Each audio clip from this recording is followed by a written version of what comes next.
I'm going to present you the audio recording of Mr. Neville Goddard, which changed the idea of how to manifest our desires. This might be a boring video to watch through the end, but it will change your life and how you look at things. So please watch, or rather listen till the end, and thank me later. The purpose of this record is to show you how to use your imagination to achieve your every desire. Most men are totally unaware of the creative power of imagination and invariably bow before the dictates of facts and accept life on the basis of the world without. But when you discover this creative power within yourself, you will boldly assert the supremacy of imagination and put all things in subjection to it.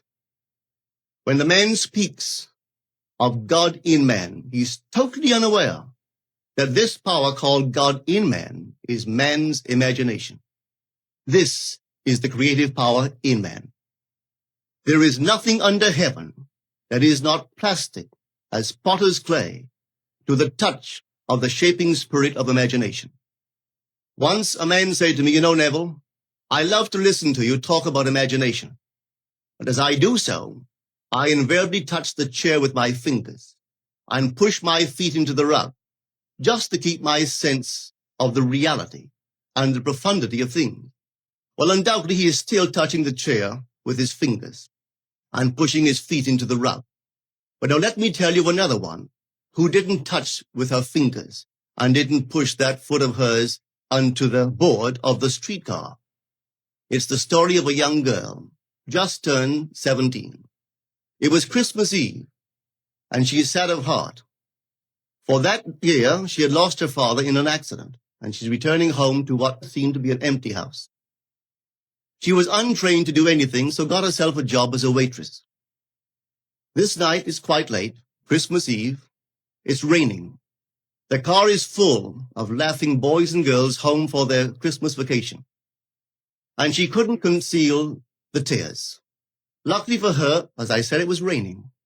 So she stuck her face into the heavens to mingle her tears with rain. And then holding the rail of the streetcar, this is what she did. She said, this is not rain, but this is spray from the ocean. And this is not the salt of tears that I taste, but this is the salt of the sea in the wind. And this is not San Diego. This is a ship, and I'm coming into the Bay of Samoa.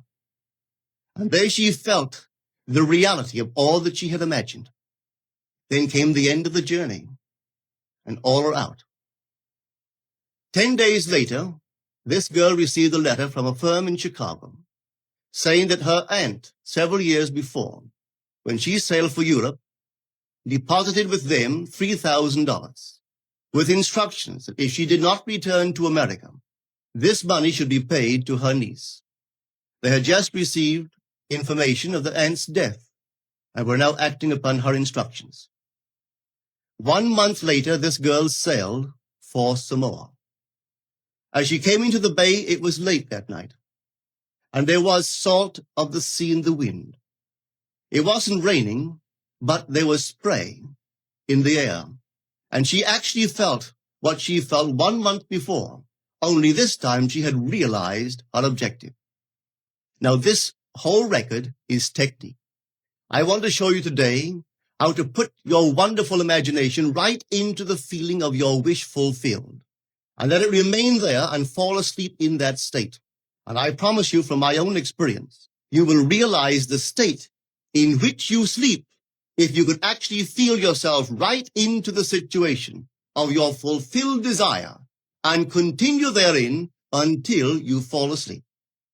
As you feel yourself right into it, remain in it until you give it all the tones of reality, until you give it all the sensory vividness of reality. As you do it, in that state, quietly fall into sleep. And in a way you will never know, you could never consciously devise the means that will be employed, you will find yourself moving across a series of events, leading you towards the objective realization of this state. Now here is a practical technique. The first thing you do, you must know exactly what you want in this world. When you know exactly what you want, make as lifelike a representation as possible of what you would see and what you would touch and what you would do and physically moving in such a state. For example, suppose I wanted a home, but I had no money, but I still know what I want. Without taking anything into consideration, I would make as lifelike a representation of the home that I would like, with all the things in it that I would want. And then, this night, as I would go to bed, I would, in a drowsy, sleepy state, the state that borders upon sleep, I would imagine that I am actually in such a house, that were I to step off the bed, I would step upon the floor of that house. Were I to leave this room, I would enter the room that is adjacent to my imagined room in that house. And while I am touching the furniture and feeling it to be solidly real, and while I am moving from one room to the other in my imaginary house, I would go sound asleep in that state. And I know that in a way I could not consciously devise, I would realize my house.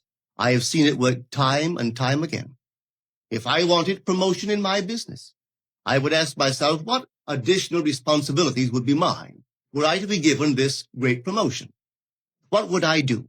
What would I say? What would I see? How would I act? And then in my imagination, I would begin to see and touch and do and act as I would outwardly see and touch and act were I in that position. If I now desired the mate of my life, were I now in search of some wonderful girl or some wonderful man, what would I actually find myself doing that would imply that I have found my state? For instance, suppose now I was a lady. One thing I would definitely do, I would wear a wedding ring. I would take my imaginary hands and I would feel the ring that I would imagine to be there. And I would keep on feeling it until it seemed to me to be solidly real. I would give it all the sensory vividness I am capable of giving anything. And while I am feeling my imaginary ring, which implies I am married, I would sleep. This story is told us in the Song of Songs, or the Song of Solomon. It is said, "At night on my bed, I sought him whom my soul loveth. I found him whom my soul loveth, and I would not let him go until I brought him into my mother's house, right into the chamber of her that conceived me." If I would take that beautiful poem and put it into modern English, into practical language, it would be this. While sitting in my chair, I would feel myself right into the situation of my fulfilled desire. And having felt myself into that state, I would not let it go. I would keep that mood alive. And in that mood, I would sleep. That is, taking it right into my mother's chamber, into the chamber of her that conceived me. You know, people are totally unaware of this fantastic power of the imagination. But when man begins to discover this power within him, he never plays the part that he formerly played. He doesn't turn back and become just the reflector of life. From here on in, he is the affecter of life. The secret of it is to center your imagination in the feeling of the wish fulfilled and remain therein. For in our capacity to live in the feeling of the wish fulfilled lies our capacity to live the more abundant life. Most of us are afraid to imagine ourselves as important and noble individuals, secure in our contribution to the world, just because at the very moment that we start our assumption, reason and our senses deny the truth of our assumption. We seem to be in the grip of an unconscious urge, which makes us cling desperately to the world of familiar things and resist all that threatens to tear us away from our familiar and seemingly safe moorings. But I appeal to you to try it. If you try it, you will discover this great wisdom of the ancients, for they told it to us in their own strange, wonderful, symbolical form. But unfortunately, you and I misinterpreted their stories and took it for history when they intended it as instruction to simply achieve our every objective. You see, imagination puts us inwardly in touch with a world of states. These states are existent. They are present now. But they are mere possibilities while we think of them.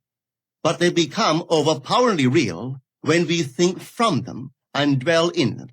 You know, there's a wide difference between thinking of what you want in this world and thinking from what you want.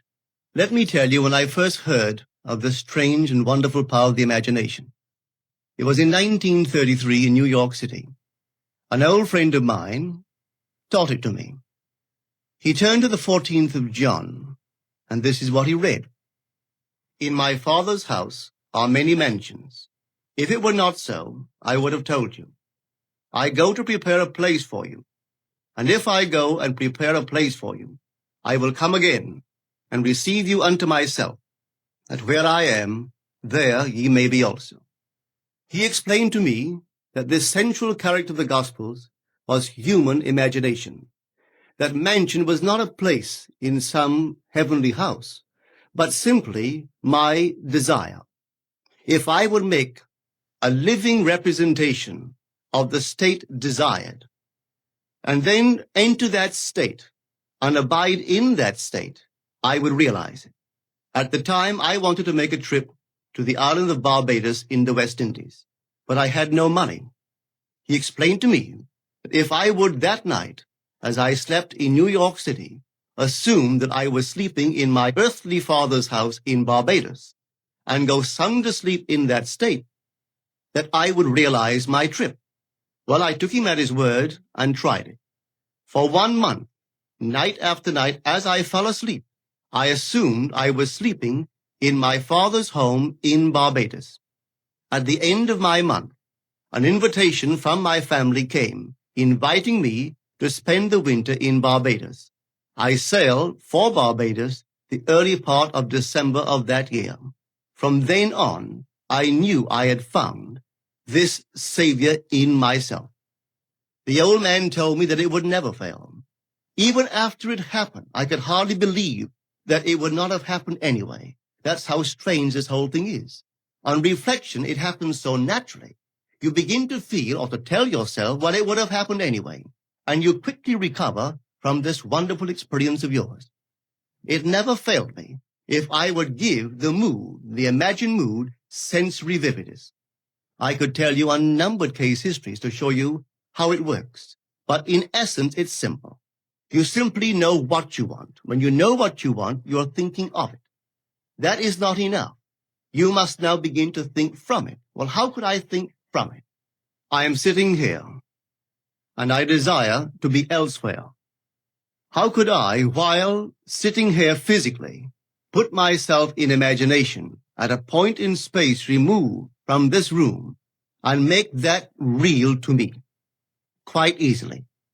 My imagination puts me in touch inwardly with that state. I imagine that I am actually where I desire to be. Now, can I tell that I am there? There is only one way to prove that I am there. For what a man sees when he describes his world is as he describes it relative to himself. So what the world looks like depends entirely upon where I stand when I make my observation. So if, as I describe my world, it is related to that point in space I imagine that I am occupying, then I must be there. I am not there physically, no, but I am there in my imagination, and my imagination is my real self. And where I go in imagination and make it real, there I shall go in the flesh also. When in that state I fall asleep, it is done. I have never seen it fail. So this is the simple technique on how to use your imagination to realize your every objective. Here is a very healthy and productive exercise for the imagination. Something that you should do daily. Daily relive the day as you wish you had lived it, revising the scenes to make them conform to your ideals. For instance, suppose the day's mail brought disappointing news. Revise the letter. Mentally rewrite it and make it conform to the news you wish you had received. Or suppose you didn't get the letter you wished you had received. Write yourself the letter and imagine that you received such a letter. Let me tell you a story that took place in New York not very long ago. In my audience sat this lady who had heard me numberless times. And I was telling the story of revision. That man, not knowing the power of imagination, he goes to sleep at the end of his day, tired and exhausted, accepting as final all the events of the day. And I was trying to show that man should, at that moment, before he sleeps, he should rewrite the entire day and make it conform to the day he wished he had experienced. Here is the way a lady wisely used this law of revision. It appears that 2 years ago, she was ordered out of her daughter-in-law's home. For 2 years, there was no correspondence. She had sent her grandson at least 24 presents in that interval, but not one was ever acknowledged. Having heard the story of revision, this is what she did. As she retired at night, she mentally constructed 2 letters. One she imagined coming from her grandson, and the other from her daughter-in-law. In these letters, they expressed deep affection for, and wondered why she had not called to see them. This she did for 7 consecutive nights, holding in her imaginary hand the letter she imagined she had received, and reading these letters over and over until it aroused within her the satisfaction of having heard. Then she slept. On the 8th day, she received a letter from her daughter-in-law. On the inside, there were 2 letters, one from her grandson and one from the daughter-in-law. They practically duplicated the imaginary letters that this grandmother had written to herself 8 days before. This art of revision can be used in any department of your life. Take the matter of health. Suppose you were ill. Bring before your mind's eye the image of a friend. Put upon that face an expression which implies that he or she sees in you that which you want the whole world to see. Just imagine he is saying to you that he has never seen you look better, and you reply, I have never felt better. Suppose your foot was injured. Then do this. Construct mentally a drama which implies that you are walking, that you're doing all the things that you would do if the foot was normal, and do it over and over and over until it takes on the tones of reality. Whenever you do in your imagination that which you would like to do in the outer world, that you will do in the outer world. The one requisite is to arouse your attention in a way and to such intensity that you become wholly absorbed in the revised action. You will experience an expansion and refinement of the senses by this imaginative exercise, and eventually achieve vision in the inner world. The abundant life promised us is ours to enjoy now, but not until we have the sense of the Creator as our imagination can we experience it. Persistent imagination, centered in the feeling of the wish fulfilled, is the secret of all successful operations. This alone is the means of fulfilling the intention. Every stage of man's progress is made by the conscious, voluntary exercise of the imagination. Then you will understand why all poets have stressed the importance of controlled, vivid imagination. Listen to this one by the great William Blake. In your own bosom you bear your heaven and earth, and all you behold, though it appears without, it is within, in your imagination, of which this world of mortality is but a shadow.